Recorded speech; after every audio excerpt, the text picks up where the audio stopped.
Welcome to the Geekcentric podcast. Today, we're recapping Star Wars Celebration. All this and everything else that happened this week in Geek.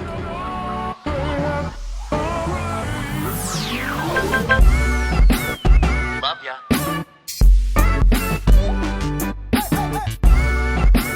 Get home safe, guys. Peace.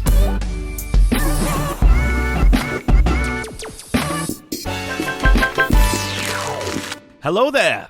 May the Force be with you. This is the way, and welcome. My name is Nate, also known as CT0831.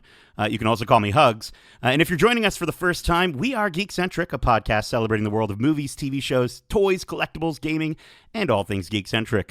Joining me this week, first up, he's taller than a Jawa, smaller than Jabba, but just as entertaining as Jar Jar. He's CT1231, also known as Edit. Justin Lawrence, how you doing tonight? The FOMO is real, boys. May the FOMO be with you, dude. May the FOMO be with you. Oh, Yeah. my God, dude. You guys are having a crazy time out there, seeing so much. And here I am following on social, staying as on top of it as I can, but seeing all the photos and stuff, it looks like a great time out there. And Justin's also been holding down the fort while we've been out. He's started our brand new Watch Club series, of course, for Obi-Wan Kenobi. We might chat a little bit about Obi-Wan, but most of our conversations are going to be on that Watch Club. So definitely check it out. Who did we have for the first two episodes? Yeah, so for the first two episodes, I actually was joined by our friend of the show, Megan Clara Draws. She joined us, and she's a huge fan of the prequel series. And we got into a good chat, and also given just the time and everything like that, those episodes, they run really quick. So we get through it really, really nicely. We talk about some of those key points and some questions that we have. We don't get too much into the speculation. We have some theories that we share, but for the most part, I did the best I could to hold down the fort on Watch Club. It was a task, Nate. It was a task. It's a fine science that you have it to. But I think it went well, and those are available now for you to listen to on our podcast feed. Very cool. Also, joining me both through the Force and just literally in a hotel room, just probably not that far away, we have the dopest, dankest dude on Dagobah, CT1006, but you can call him Joints, my brother in the Force, and who's been adventuring alongside me here at Star Wars Celebration, Darcy Hudson. Such a crazy weekend. It's been so good already. So good. I'm so stoked to get into it. I am stoked to let our audience know that, yeah, of course, as you heard, Darcy and I, as you might have surmised by now, are recording this live from our hotel rooms in Sunny Anaheim, California, here at the Grand Californian Resort. And my room is right next to 3 swimming pools. So if you hear what sounds like the Ewok celebration ending scene from Return of the Jedi, I do apologize. But before we kind of dive into everything, Darcy, I wanted to start off and just kind of talk about overall. We literally just wrapped Celebration. My feet feel like I'm sure Anakin's did when they were burnt up on Mustafar, and non-existence, I guess. But I am completely exhausted. Darcy, how are you feeling, and what did you think of overall this year's Star Wars Celebration 2022? Well, first off, it's not my feet that are hurting so much as my butt because, again, those panels do not have the most comfortable chairs, and we were in those panels every day. So, yeah, my tailbone's killing me, but other than that, it was a fantastic experience. Again, I splurged a bit for the VIP pass, so I was able to get the early access stuff. So worth it. It was so worth it. It's the only way to do this type of thing because you get into all the panels, you have early access to the floor, you have all these little features that add up to make the experience, which is already really cool, as we know from 2019, and just make it that much better. Dude, and I mean, it's funny we talk about the idea of FOMO, the fear of missing out. And Justin, I think there's different levels of FOMO because, well, you had FOMO, probably the most extreme FOMO. I was left with a little bit of FOMO, even being here at Star Wars Celebration, in that Darcy just, with that VIP badge, he holds it up. He's a god. He gets everywhere, anywhere and everywhere. He just holds it up. And now, luckily, and I hope nobody from Star Wars Celebration security team is listening, I did manage to sneak in a little bit to experience the taste of VIP life. And maybe they did that on purpose, so I get a taste of it so that I just, I know whether that It's it's like actually flying first class illegally. Exactly. And now I can never go back. I also need to get that VIP life. We'll talk about next celebration, but let's talk about this celebration first. This episode is obviously going to be a little bit different than our normal This Week in Geek episodes, obviously, just because we're throwing this stuff together and just geeking out over all the amazing reveals and news and things that we saw. And again, with that FOMO, some of us had to see through blurry pictures on the internet. But we are going to be talking about kind of just breaking down all the days at Star Wars Celebration. So I want to start with day one, obviously. I think we started off the day, we had to split up a little bit. I got Galaxy Stage, which for those who don't know, Star Wars Celebration is done where it's 3 different stages, 2 of which are streaming stages, 1 of which is a live stage that all the wonderful VIPs get to just sit down and arrive a minute till it starts, and everyone else has to line up hours in advance. But I got to the Galaxy Stage section for the first, the Thursday panel, and it was really, it's so fun to be at Star Wars Celebration because you get to meet friends in line instantly. The first line that I lined up in, I'm standing there, Darcy's not there, and I met this, I wish I got his name, a wonderful guy. He was actually in the wrap-up video during the closing ceremonies, but he is the biggest Andor fan I think that I've ever met in my life. Cassian Andor fan. He's dressed fully as Cassian Andor, and it's because he sees himself in that character, which is absolutely gorgeous that Star Wars is doing that. And so he was just awesome. I just told him, I'm like, dude, don't get me wrong, I love Cassian Andor. I've never met a bigger Cassian Andor fan. So he was like super like, oh, I really hope they show Andor stuff at this panel. The panel kicked off. We got Yvette Nicole Brown and Kathleen Kennedy walking out. They started with a beautiful tribute video to Star Wars Celebration about connecting after almost 3 years of not being able to do this. And I'm not going to lie, I teared up a little bit. Darcy, did you tear up a little bit? I not so much teared up, but I definitely felt the emotions.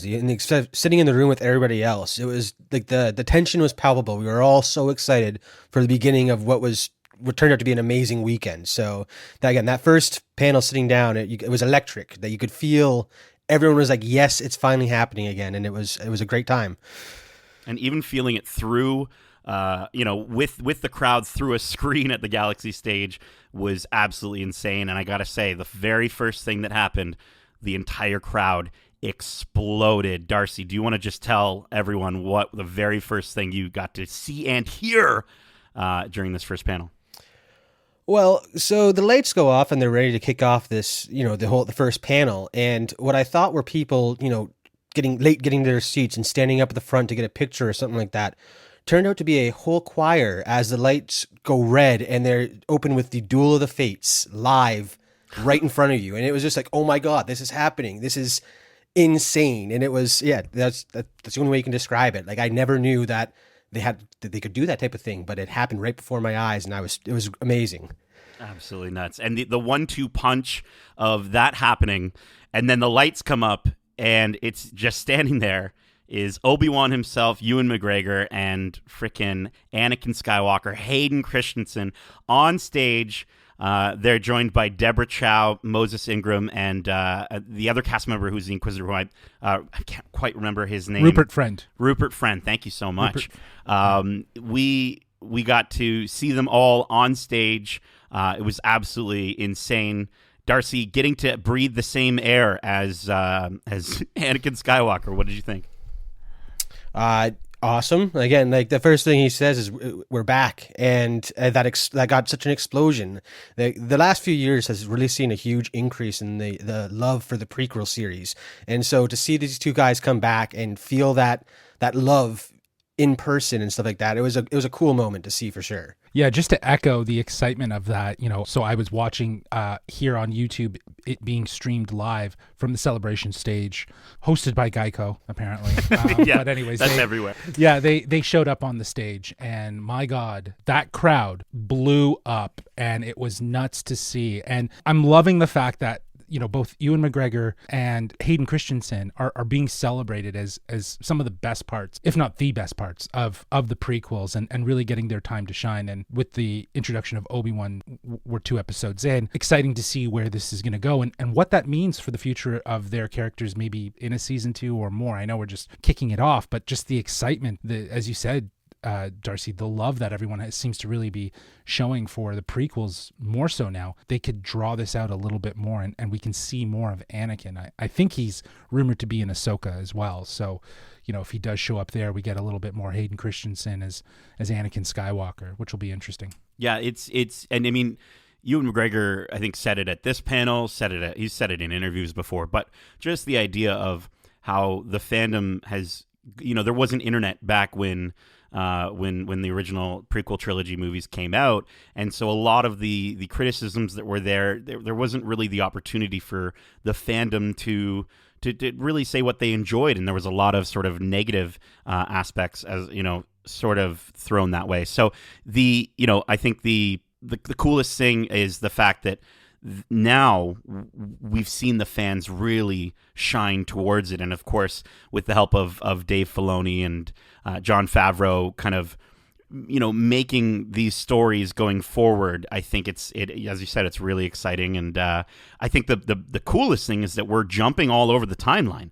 Next up we had Andor, and we got Tony Gilroy and Diego Luna, as well as Genevieve O'Reilly on stage, and you could immediately sense Diego Luna, just how excited and happy he was. It was palpable. The room felt his excitement. It was absolutely beautiful to see, and I think the fact that they finished 12 episodes and then Tony Gilroy said, and we're going to be doing 12 more, I think made Diego Luna even more happy. He joked on stage about how, he's like, and the best part is I know that they can't kill my character off because it takes place 5 years before Rogue One. You know what? I think we should maybe talk about the trailer that they showed off. I'd love to kind of discuss it. That is live now. But listen, we're going to be going back and forth between, the panels, the news, the trailers. Let's talk about this Andor trailer. As I mentioned, this is going to be done by showrunner Tony Gilroy, who co-wrote the Rogue One screenplay, so very fitting.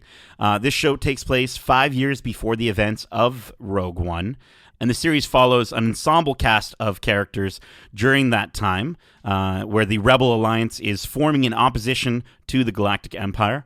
And of course, one of these characters, Cassian Andor, a thief who becomes a revolutionary and eventually joins the rebellion. This is starring Diego Luna, Alex Ferns, Anton Valenci, Adria Arjona, Stellan Skarsgård, which got a huge pop at Celebration, Genevieve O'Reilly, and Alex Lothar. This is going to be streaming exclusively on Disney Plus on my birthday on August 31st. What a wonderful birthday present from Disney. Thank you so much.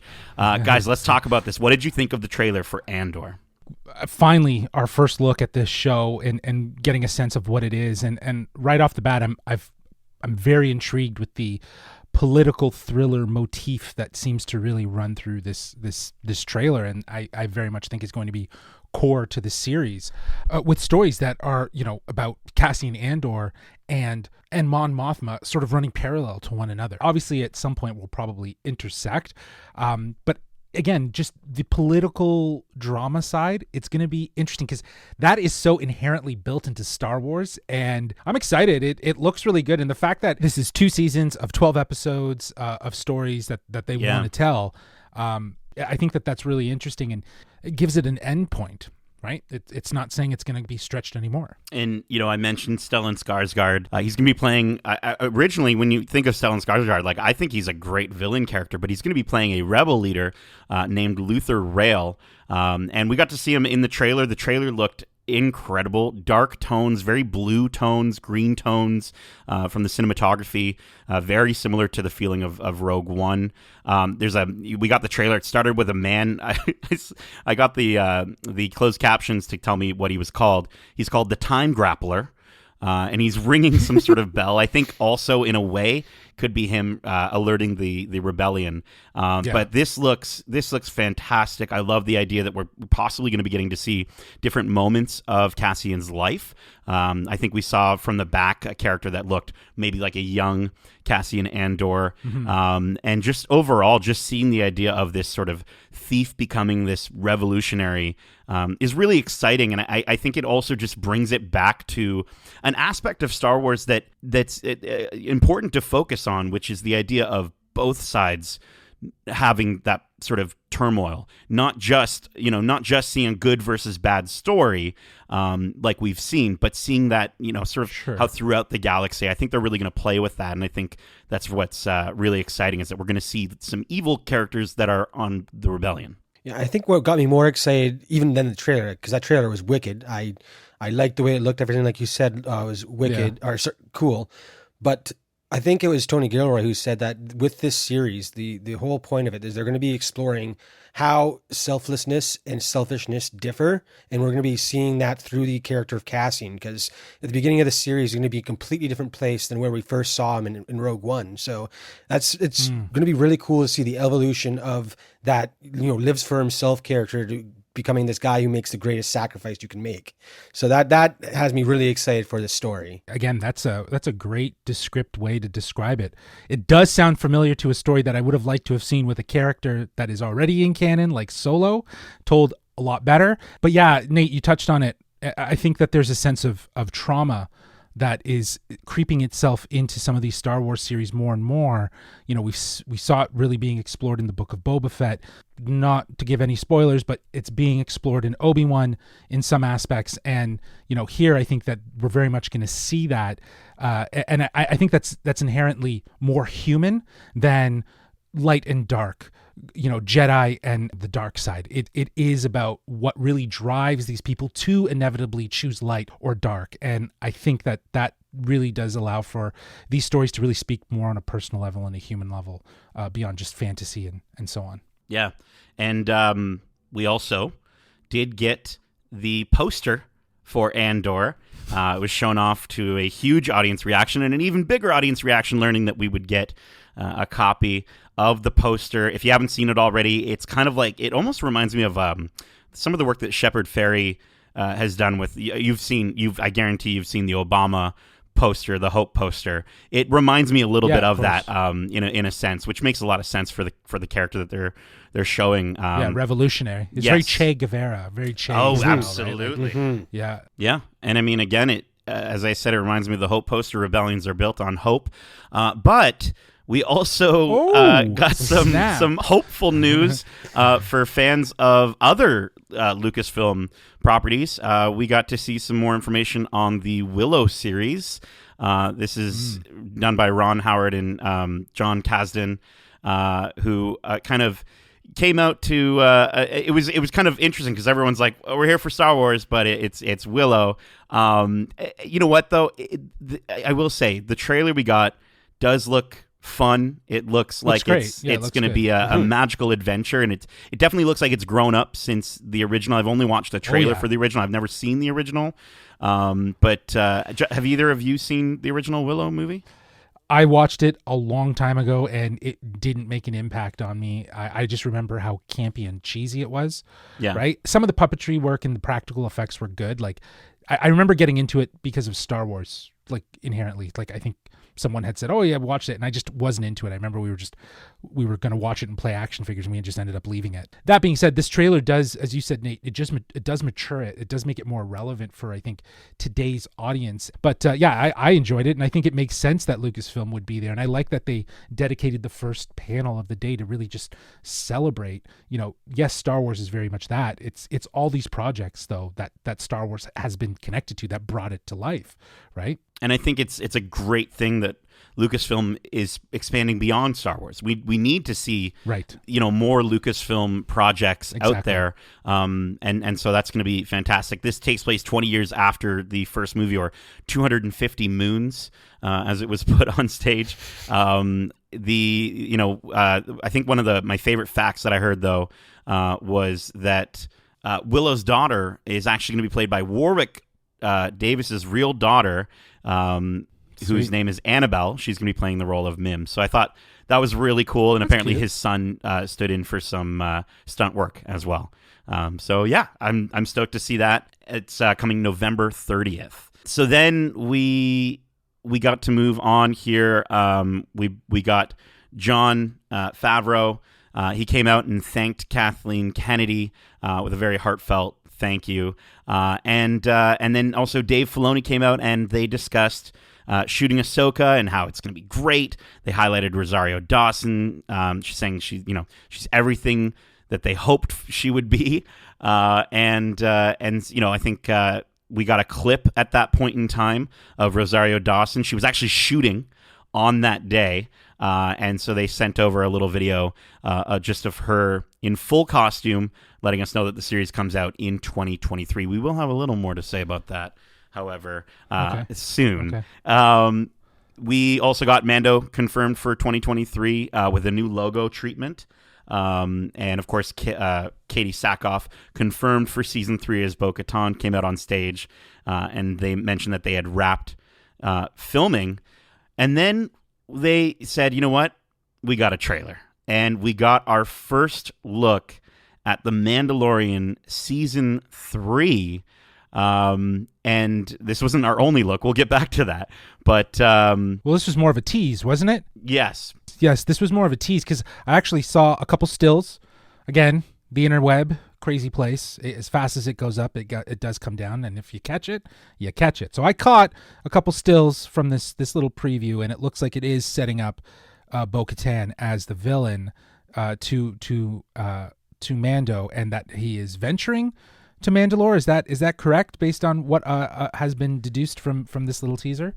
Well, I mean, even at the end of the last season, you said he's looking for redemption. Of course, that's what the armor mentioned. Yeah, we knew so that. I'm not surprised. I'm not surprised by it, but it's almost more or less the confirmation. I am excited to hear more about what you got on your third day. We'll get to some stuff like that. But this was a little tease, right? Because they were going to have their own day, which again, once we get there, I'll give you my high level thoughts of why that was smart to do. And this teaser trailer, brought in, I think, my favorite moment that I saw with an interaction between Bo-Katan and Grogu, where she turns to him and just says, "You thought your dad was the last Mandalorian." And I just thought it was really interesting to sort of see them kind of canonizing the idea that he is Grogu's father. It's just really, I don't know, it was really cute. So then they mentioned, hey, listen, we also have a surprise for everyone here at Star Wars Celebration. We have set up in the Anaheim Convention Center the Mandalorian experience provided by Fairview Portals. And we had a chance to see this. Darcy, let's talk about this really quick as a side thing. This was unbelievable.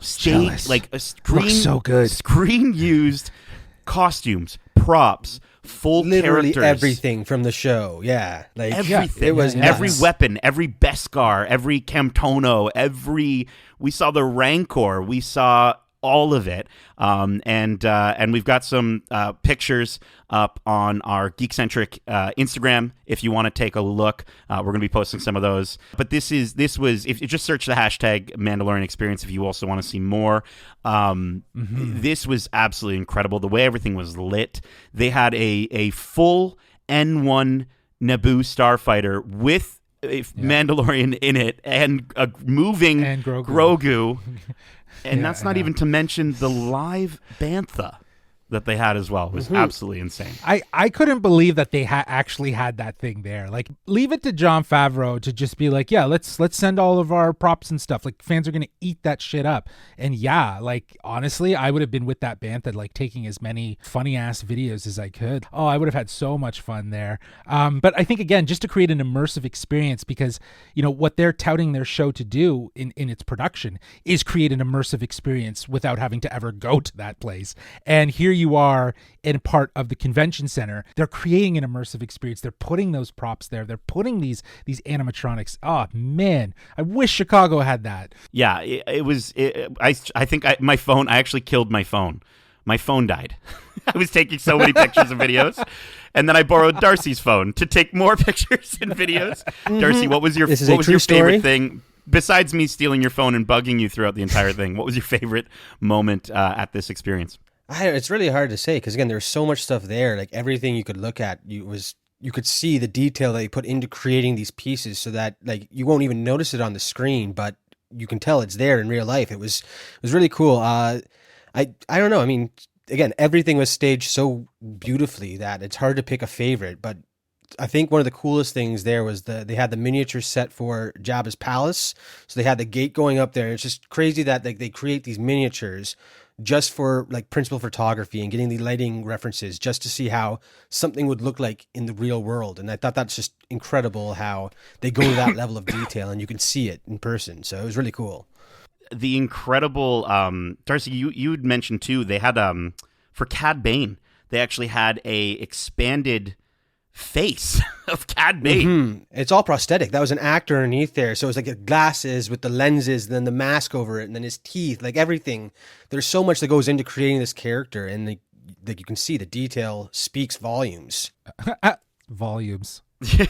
Well, speaking of the volume, I think we talked about how the show, that was, I guess, my favorite thing is that there was so much practical, even though the volume in a lot of those sets. But I think my favorite thing I got to see was the artwork of David Cho. He did the mural, which is if you watch season 2. I can't remember exactly. I think it's the first episode. Yeah, and we see the graffiti in the background. That's my wallpaper now. It's absolutely phenomenal, and I want more official Star Wars art like that. Well, we saw the behind the scenes. I believe it's in one of their behind the scenes, the gallery for season 2. They talked about how they built that set, and they said it just didn't have any personality. It's not the personality of this planet. So they brought David Cho in as a graffiti artist to add that flair, to give it that sort of that lived-in vibe. Exactly, that lived-in, very cultural vibe that feels very specific to where they are. It's absolutely nuts. Again, check out those pictures on our Instagram. But then let's get back to the day one panel here. We got to the next group of creators, and Jon Favreau, brought on stage John Watts and Chris Ford. And they announced a brand new Star Wars project, Skeleton Crew, with a very rusty Grammar logo Rodeo. treatment, also known as Grammar Rodeo. Absolutely. This is going to be a story about a group of kids who are 10 years old who get lost in the galaxy, and it's about their journey to get home. We didn't really get much. We got a logo, which you can find online, and it's a very sort of rusty-looking logo. Obviously, Skeleton Crew, they're obviously going to be running a ship that's probably very Star Wars, very lived in, very wrecked and messed up. But I think my favorite aspect about this was John Watts straight up saying, listen, we know when we say that it's going to star a bunch of kids, you're going to think it's a kid show, and it's not a kid show. He was very clear to say this is not, he says kids can watch it, but it's not a kid show. So Justin, what did you think of the news of Skeleton Crew? Well, I was very intrigued, especially as you pointed out, the emphasis on it not being a kid's show. So I'm excited to see what this is all about. I don't know, man, like this whole weekend, and I completely forgot about this, but this was definitely a huge highlight, just to hear of something that feels so removed. But if we're to think of anything about what John Watts does best, is he finds ways to, blend genres and inspired, homage styles of film into the projects that he's working. So I could see this being like very Goonies inspired adventure that does dive into the galaxy of Star Wars. It takes place there. And if I'm not mistaken, this takes place after the events of Return of the Jedi. I don't recall them mentioning a timeline per se. I read it again. I've been reading so much online that I think that there was some mention of it. Whether that's true, I just thought I would ask. And we talk about talking to Star Wars fans and how easy it is to do. Shout out to Charles from Atlanta if you're listening. We had a great conversation about our ideas around this. And Darcy, I believe you said you thought it kind of could be maybe more of a Stranger Things than an Amblin sort of idea.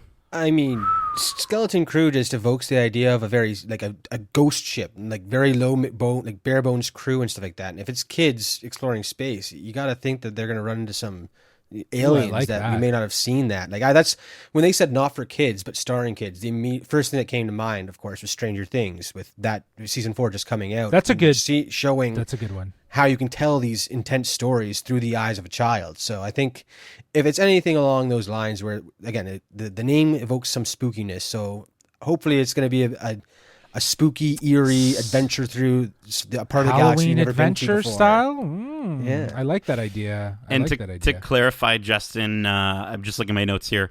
It was actually confirmed to take place during the Ahsoka Mandalorian time frame, and also this is not just starring some kids. This is they announced on stage to a huge applause. Going to be starring Jude Law, which is really cool. Having Jude Law step into the Star Wars, I'm excited for it. You know, I think he is so committed to his performance. So I'm excited to see who he's going to play in the Star Wars world. Is he going to be an ally or is he going to be an enemy? Ooh. Either one, he would be fantastic at. That's interesting. Could Jude Law be playing Thrawn? Is that maybe? Whoa. Maybe. We'll have to wait and That'd be an see. interesting casting. So that's shooting soon. It's going to be released in 2023. Now, moving on here, we got to near the end of the panel, and we celebrated the 90th birthday of John Williams. Kathleen Kennedy gave a beautiful, touching tribute to John Williams, and then John Williams comes out on stage. And with an orchestra, for the first time ever live, they played the Obi-Wan theme. Darcy, tell me, what was it like to be physically in the room while listening to live John Williams concert music? Honestly, I never thought I'd be able to say I saw John Williams in concert, but I can say that now, and it was an incredible moment to hear that song first, and then what came later. It was just. What already was a great panel finished with a massive bang, and it was what a way to go out. Absolutely nuts. He comes out and starts conducting, and even just through the streaming stage. And I would encourage you to, if you're watching the recap of the different panels and you watch that Thursday panel, put some good headphones on, because it's absolutely like hair raising how good that sounded played live. But he wasn't done with just the Obi-Wan theme. He turns around and he says, now, everyone's clapping. He's kind of holding up his finger. He's like, we got one more. And he's like, this isn't really a Star Wars theme, but I hope you'll enjoy it. He turns around and he starts to play the Indiana Jones theme live, followed by a massive surprise where Harrison Ford comes out on stage. And my favorite thing that I think he said before, but just how that music follows him everywhere. And he mentioned how the indie theme was playing in the operating room during his last colonoscopy. And he said, good news, I passed. But he commented on the warmth and boyish spirit of John Williams and the talent that we're blessed with. And I was shocked. It was absolutely incredible to see him on stage. Yeah, totally. And everyone has said this before, but when he comes out and starts speaking about his relationship with John Williams and the music of John Williams, you can feel the emotion and the connection that he has to the music that brings his characters to life and gives more meaning than just defines the movies, his adventures on screen. It's so there was a two-way street there where they both have so much respect for each other, and that just feeds into the stuff that they create for us to enjoy. It was awesome. Right. Absolutely. And Harrison Ford mentioned that they've almost completed filming the Indiana Jones next Indiana Jones movie, and how he had a wonderful experience working with James Mangold. The movie comes out June 30th, 2023. We got our date for when we're going to see the next chapter of Indiana Jones. Of course, couldn't end it just like that. They ended by playing the Imperial March live. And then the crowd sang "Happy Birthday" to John Williams as he exited the stage, which was really cute. And so, Oh, that's awesome. it was really, really beautiful. So then after that, on day one, we'll quickly jump in. We did also get a chance to attend the Ian McDiarmid panel. and we got a chance to kind of hear some insights into playing Palpatine. He was 37 years old during the original movies, and he's 78 now, and he doesn't look like he's really aged. If anything, he looks younger than he did in those original movies. He commented saying that he looked like the worst reptile you've ever seen. And I think my favorite thing was the voice that he talked about, where it comes from, and how, he said I just started doing it and nobody told me to stop. And he also commented on the idea that, like, it doesn't come from the chest. It comes, and he said, not to be too vulgar, it comes from the stomach. It almost sounds like vomit, which was probably one of my favorite things that he kind of mentioned. I mean, I also love the fact that he kept making those George Lucas references and doing one of the best George Lucas impersonations I have heard to date. And to see him go between those two is like, to be a fly on the wall. That'd be so cool to see those two interact. Absolutely. And speaking of interacting, your boy Nate from the Geekcentric podcast got to interact with the Emperor himself. Yeah. We have a clip of that. I believe it's on our Twitter. If you want to go check it out, we'll have links in the description. I don't want to spoil the clip. It's fantastic, but let's just say you get to learn a little bit about both his musical tastes as well as the Emperor's musical tastes, or maybe what he wished. Were you nervous? The Emperor would have listened to. I was a little nervous. The guy in front of me asked my question, so I had to on the spot come up with a different question where I asked him about his musical tastes and the Emperor's musical tastes. I won't spoil the answer here on this podcast. I definitely want you to go check out our Twitter to hear it. But it was a cool experience. And it's funny because that was one of the panels that we kind of cheated a bit and had you come into the taste of the VIP. So I was right next to you there for that question. And everyone around me, as soon as you asked it, was like, oh, that's a really good question, because most people were asking the Star Wars stuff. And you decided, let's talk to the actor and not the character. And I thought that was a really cool way to, take it a different direction, and got a really unique answer from him. So kudos to you for coming with that up on the spot. Thanks, man. Yeah, like I the one thing that stood out to me too, Nate, is after you said thank you, there was an applause for the question, like just a little that was a great Golf answer, clap. right? Yeah. Like that was because like you could hear people actually, they enjoyed that response and they enjoyed that question, because it's so out there, and it is a character, because people are gonna go and talk to him about Star Wars, and honestly, he obviously has an affinity and an understanding of it, but at the same time, it's just a character that he's played. So to assume that he's so deep in all of the elements, again, have fun with it. He's a person. Enjoy that time. So I thought it was a great question. Definitely go check out the clip. It's going to be in the show notes. Very cool. Let's we're far into this podcast. We've talked about day one of Star Wars Celebration. This Thursday was so packed. If you get a VIP pass just to go to a Thursday at a Star Wars Celebration, it seems like maybe that's the running theme. That's the one to get into. That's the biggest show. But we did attend Industrial Light and Magic panel on day 2. It was wonderful to see some incredible titans of the industry that created and are continuing to create Star Wars. One of my favorite things, we saw the crowd shouting out Solo 2, and Ron Howard was there, and he says, "I'm not in charge of that." And there was, I think there was really also a touching moment when the entire audience had a massive applause when he mentioned his daughter's work, Bryce Dallas Howard, on The Mandalorian, and he said after the applause, he said that makes him a proud dad, and that was really, really nice. That's so cute. Yeah, that's awesome. Was there anything you wanted got to see that? Yeah. Was there anything you wanted to mention, Darcy, from the?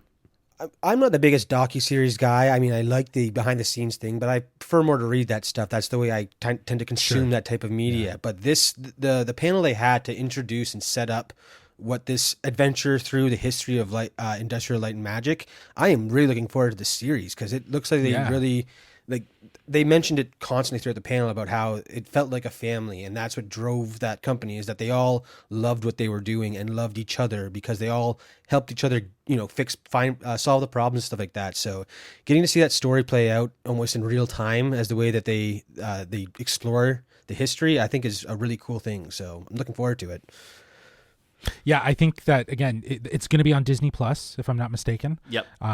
And what's nice is, Disney leaning into giving us content of the behind the scenes, so it is a full round experience.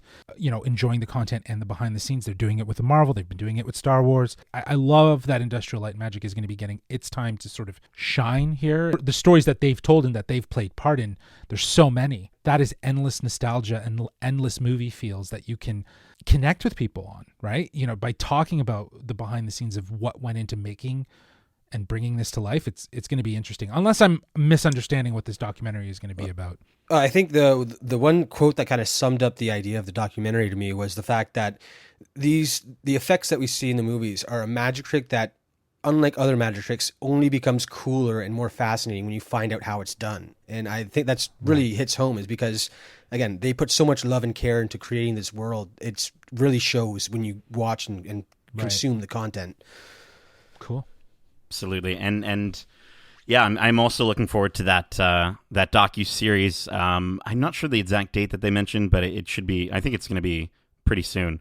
We also, the running theme for this Star Wars celebration was the 20th anniversary of Attack of the Clones. And so, we had Doug Chiang. He came out and discussed the evolution of the clone trooper armor, how they took the original Jango Fett armor and slowly blended it with stormtrooper armor. We also got Anthony Daniels, who was there, who mostly talked about himself, obviously. And then we also got Daniel Logan and Tamora Morrison, who came out and pretty much stole the entire show.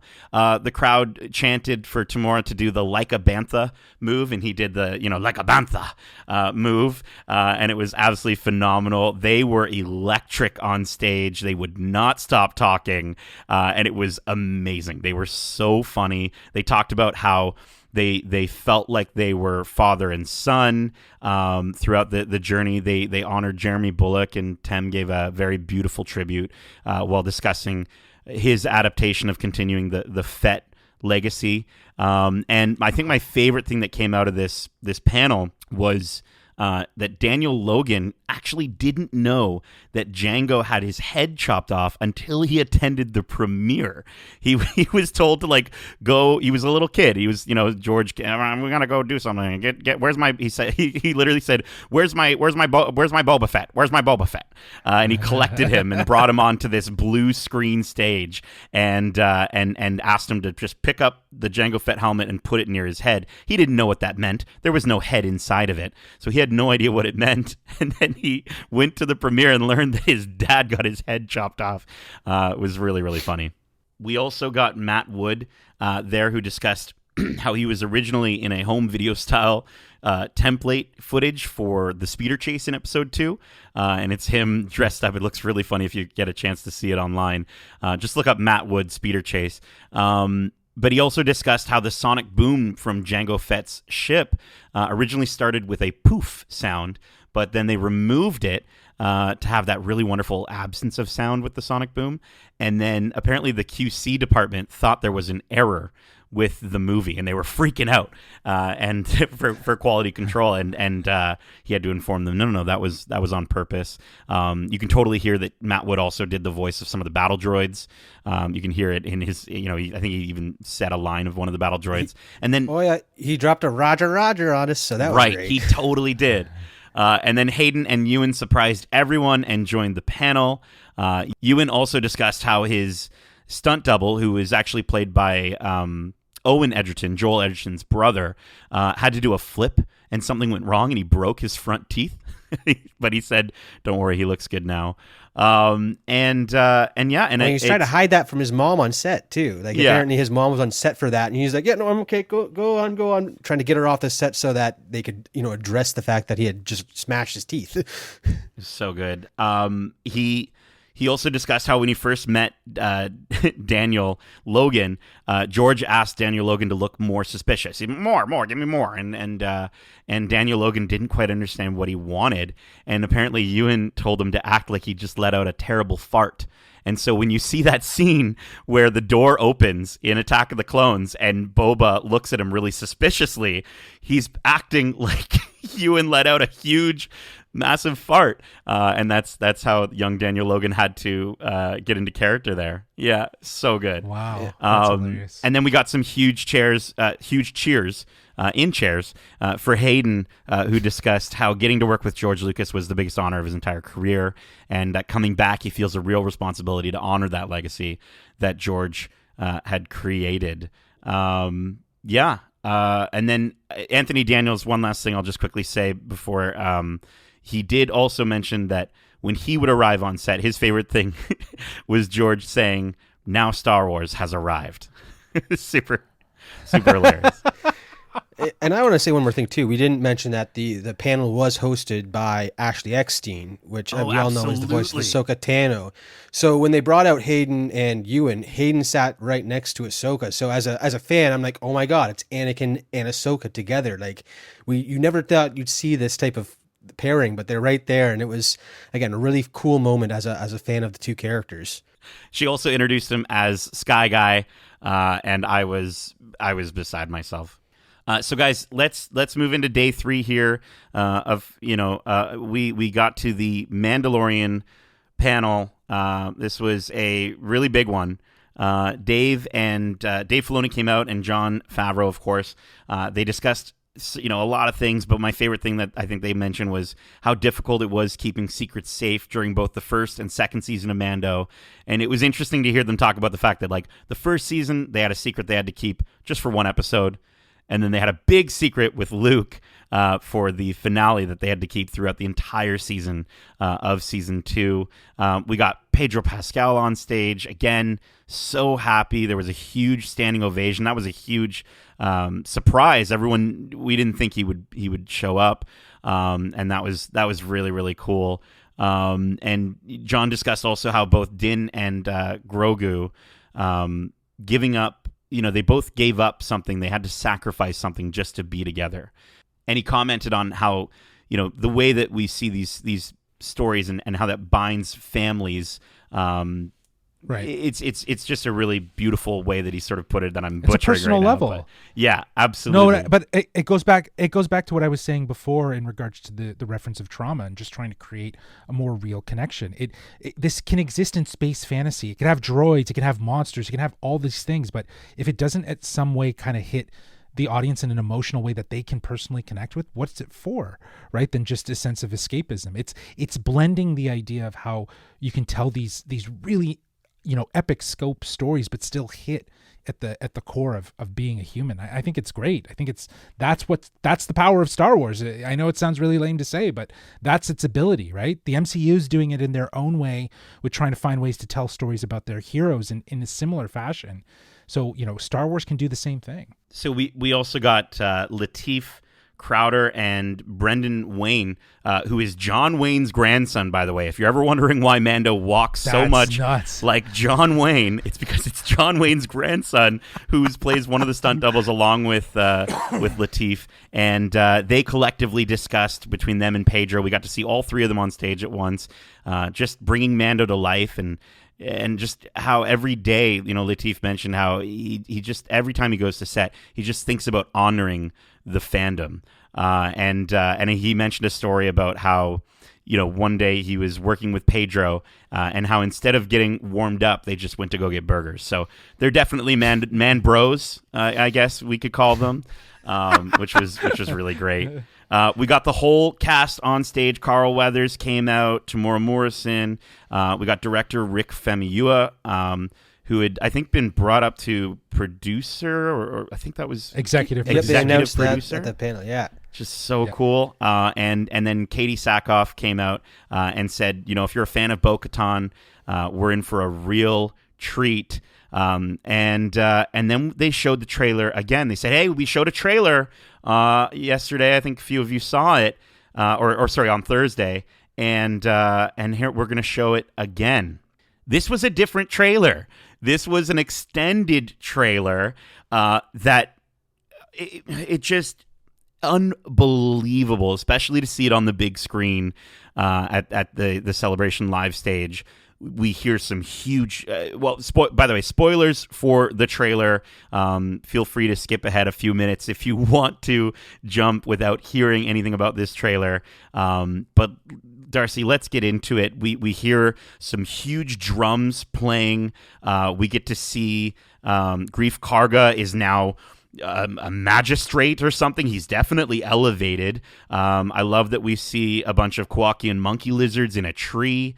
It looks like there's a statue of IG-11 just up in the courtyard, and it just, for those of you who thought that season 1 or season 2 didn't do things that were big enough, I'm going to just tell you one thing here. And again, this is spoilers for the trailer.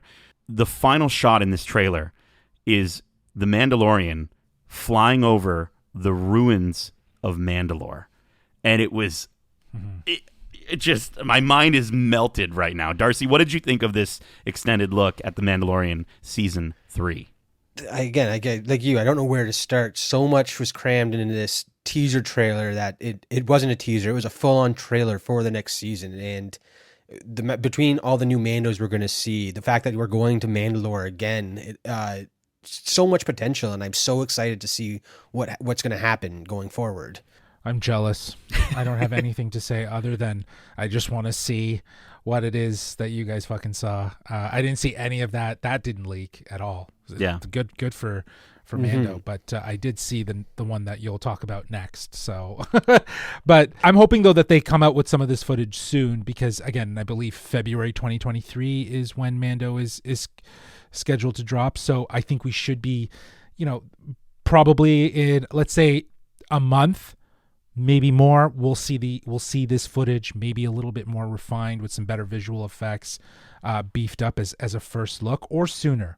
Because really, if it was a teaser, as you guys are describing, with like clips and montages and stuff like that, I feel like if that we could see sooner than a month or 2 months out, because it would hit, right? But for you guys being there, for being the fans, you deserve it first before it actually gets out.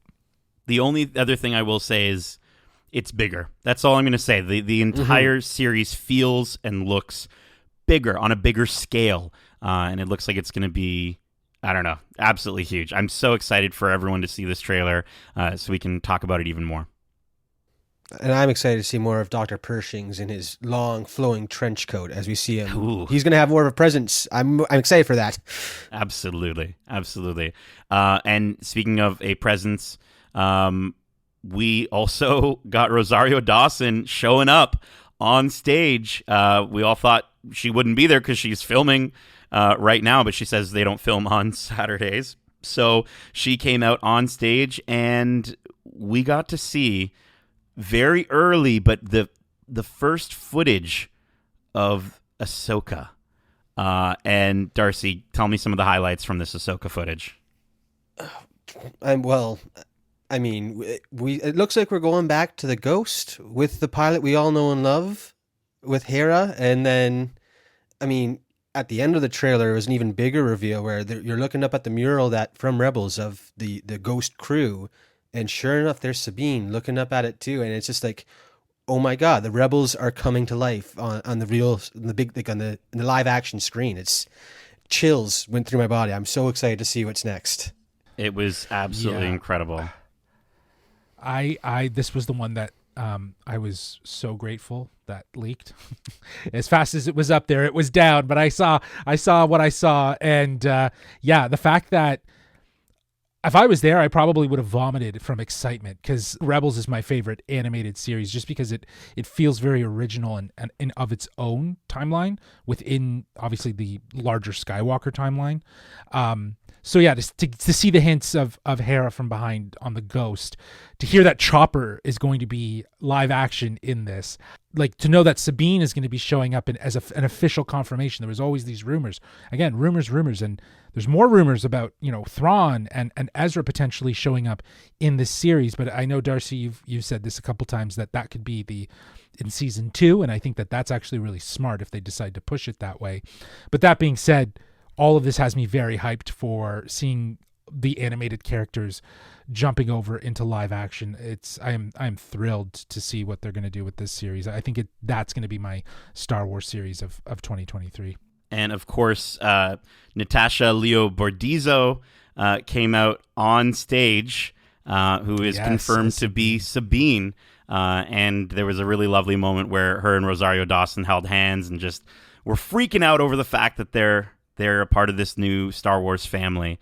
And so it was really, really incredible to get a chance to see all of that so early. The show is going to be coming out 2023. It's a long wait, but it'll be worth it. I just want to see live action Rebels. That's all I want to see. Mm-hmm. Yeah, that's honestly. it, man. That's all I want. It's so good. Yeah, I want to see the wolves.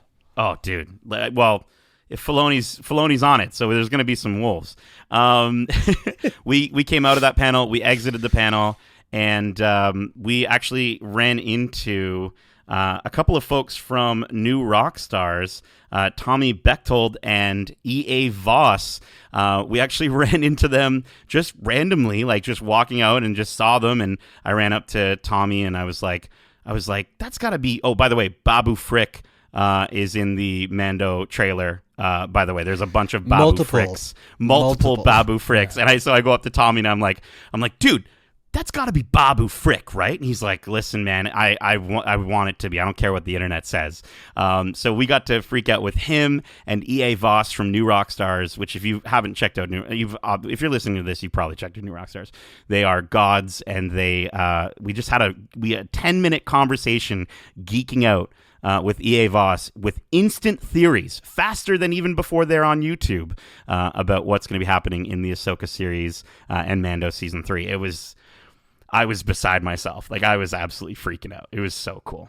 Yeah, really cool experience. And they're really cool, down-to-earth guys that they took the time to talk to us just about what we saw. And again, it's because we're all fans. We're all there for the same reason. And to share that reaction with them immediately was just a wicked experience. It was so cool. So then after that, later that evening, we went to the Tales of the Jedi panel. For those who don't know, this is a new animated short series with 6 episodes using the same animation as Clone Wars Season 7, which is awesome. Filoni mentioned that Dave Filoni was there, and he mentioned that this is going to be based off the ideas that he had while working on Clone Wars, but just didn't have time to get into these specific arcs. And so this is actually going to be featuring 2 major players here. The titular Jedi in Tales of the Jedi are going to be Ahsoka, and then to huge applause, young Count Dooku, featuring a young Dooku. Qui-Gon Jinn. Absolutely. It'll be just Dooku. He's not a count at that point. Oh, I guess that's right. Yeah, exactly. So you know, we got a chance to see a number of stills, which I think a bunch of them are probably online at this point. Yeah, I've seen them. You saw some of them. Getting to see some of these moments. Huge applause with Liam Neeson being confirmed to be Qui-Gon Jinn, and then a younger version being played by Michael Neeson, who is his son, which is going to be really cool. And then these. I think one of the best things was Dave Filoni just kept saying these get dark. These stories get dark. The Count Dooku ones the Dooku ones in particular. And so that was really exciting. But we then got treated to watching the first episode of Tales of the Jedi, featuring a baby Ahsoka, which was absolutely adorable, with her mother, who is played by Janina Gavankar, which was really cool to see. And we got a chance to see this episode. I won't say too much about it, but it's just about a tradition in her village, the village of Sheely, on the Tagrut. It's a Tagrutan village, where she has to complete some sort of trek into the forest for a hunt, and it's definitely a harrowing adventure. And originally, I believe Dave was saying that he was going to have Plo Koon finding her. That was going to be the story he was going to show, but he actually sat down and realized we haven't really had too many mother experiences in Star Wars. So that was a really sort of beautiful story that they told. Darcy, any comments on the first episode of Tales of the Jedi?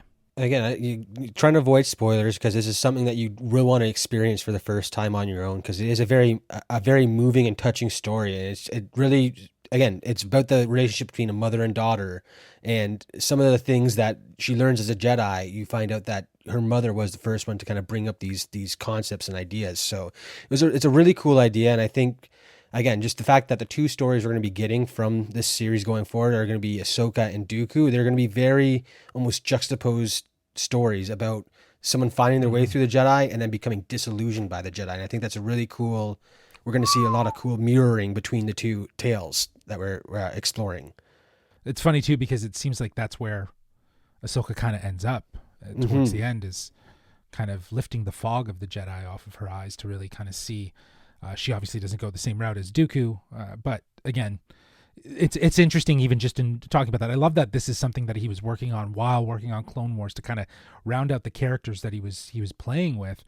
And I'm just so happy that Filoni is just being given more opportunities to just tell the stories that he wants to tell. Dude, he said he said he was bored during lockdown, and this is the result of that. Yeah, flights when he was working on Mando, he was on the flight and he'd just be writing these little stories, just be like, hey, why not? And someone saw that and was like, hey, do you think we can make this a thing? And he's like, well, if you find the money, thinking that that's never going to happen. And lo and behold, he's like, okay, I need to write more of these because they found the money. It was so cool. Again, this is going to be 6 episodes, 3 featuring Ahsoka, 3 featuring Dooku and young Qui-Gon. We got a trailer. I don't want to spoil too much from the trailer. I'm hoping the trailer does drop soon. The only thing I'll say, there's 2 things. So there was a processional, and originally I was like, oh, why are they showing Padme's processional? That wouldn't have happened yet. Because again, it's young Qui-Gon in this series. Darcy had a theory for that. Do you want to quickly shout that out? Yeah, so if any of the listeners are a fan of the audiobook series, there's a very good audio play written by Cavan Scott called Dooku Jedi Lost. And in that story, we explore why Dooku left the Jedi Order. And one of the instigating factors for that was the death of his sister back on Serrano. So I think that processional may have been his sister's, because Interesting. She was someone who was very close to him before he was taken away from his family. So I think that would be, again, we'll see what impact that has on the character visually now, and I think that's a really cool idea. It looked nuts, and it's going to make it really dark. The only thing I want to highlight from the trailer, Mace Windu's in it, and Yaddle is going to get some action scenes in this show. I'm so stoked to see Yaddle make her action debut and not just sitting on the Jedi Council. That's going to be coming out this fall.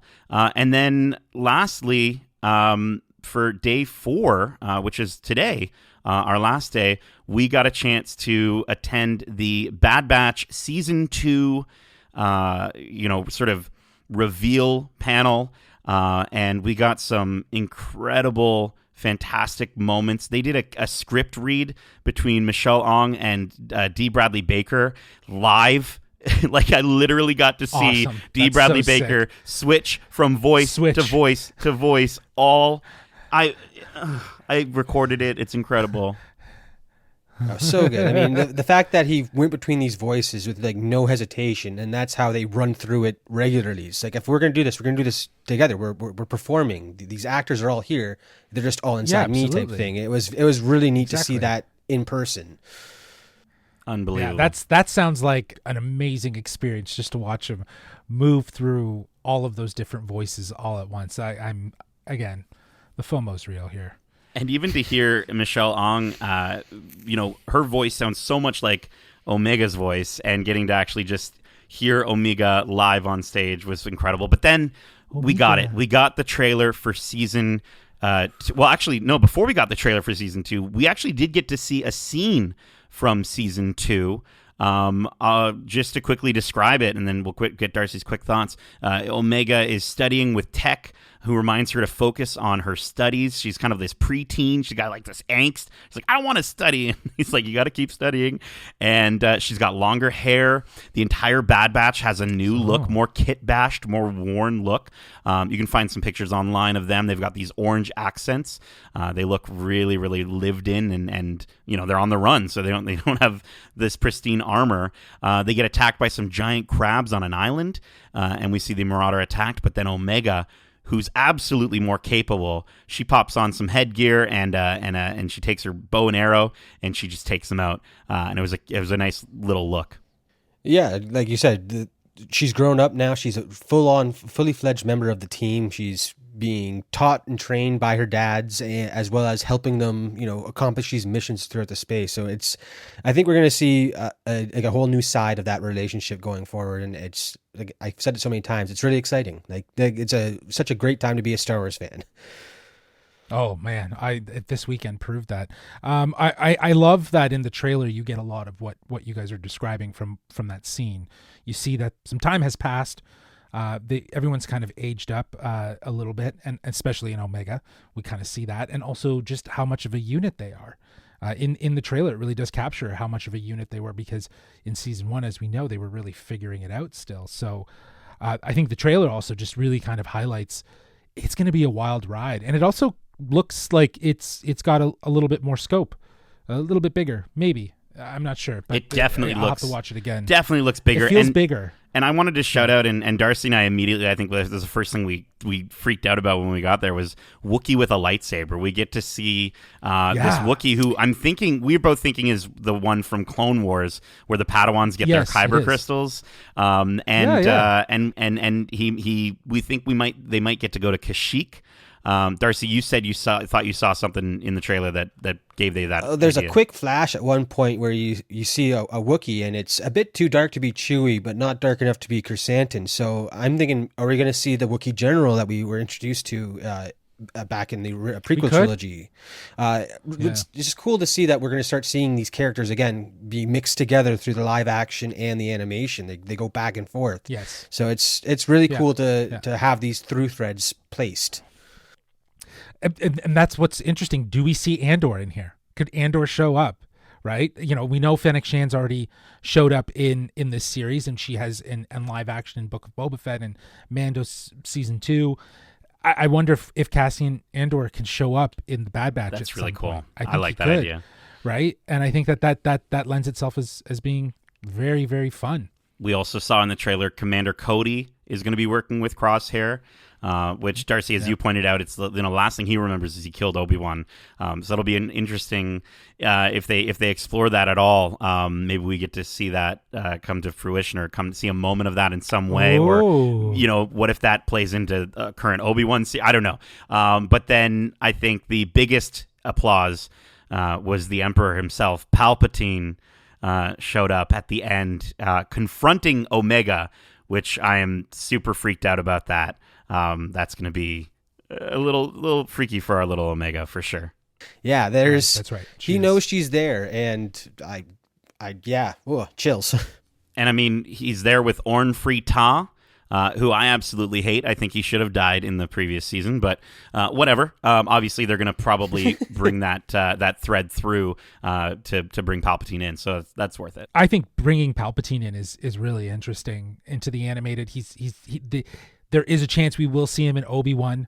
There is a chance we could see him in Andor. So, there's so much going on in and around the time frame when he is around that he could come back, and there is such an appreciation for Ian McDiarmid, and given the fact that he had a whole panel where people were talking to him and he was sharing stories, I just think that it's very likely that he will continue and be very much like a Anthony Daniels throughout the rest of Star Wars. So stoked, especially because we know where that character is going. But listen, we've got some wonderful downtown Disney dinner reservations that we got to get to. Sorry, FOMO, Justin, but we got to go get that happening. But so we're gonna have to wrap up this podcast. But just before we go, I did want to mention they did announce the next Star Wars Celebration 2023 happening in April. In London, UK. So that's going to be a lot of fun.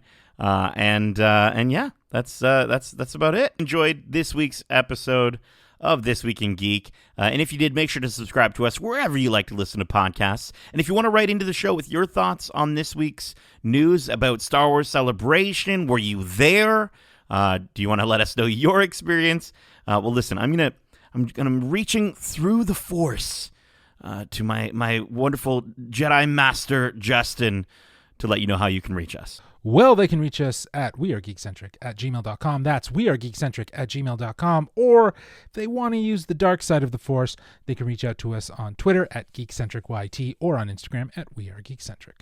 Keep in mind, we also have a ton of other great episodes covering the latest in movies, TV shows, and games coming up soon.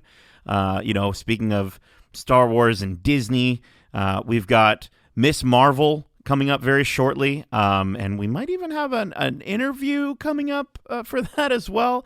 And of course, on the horizon, we've got a lot of wonderful things. Lightyear, which I'm very excited about. We're gonna have some coverage on that as well.